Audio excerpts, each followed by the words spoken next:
patayin, may reward. Kung mamatay yung nasa watch list, may reward system yon ang ibigay. Your Honor, Mr. Chair, maski may kasalanan yon o wala, may ginawa na totoong nabaybas o wala.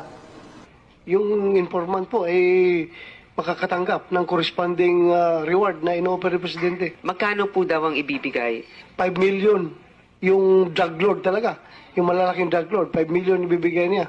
Kahit na pulis, kasama doon na makakatanggap sa pera na i-offer niya.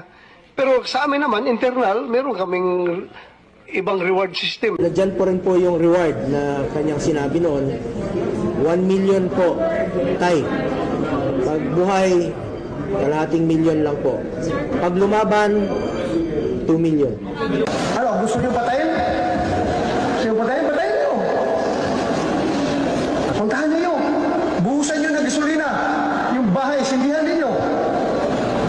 Pakita ninyo na galit kayo sa kanila. Oh, fix man, oh. Mamatay man ako. Hindi ako membro ng Double Death Squad. Yung isang senador, yan ang nakaupo niyan, si Senator De La Rosa. Death squad rin yan.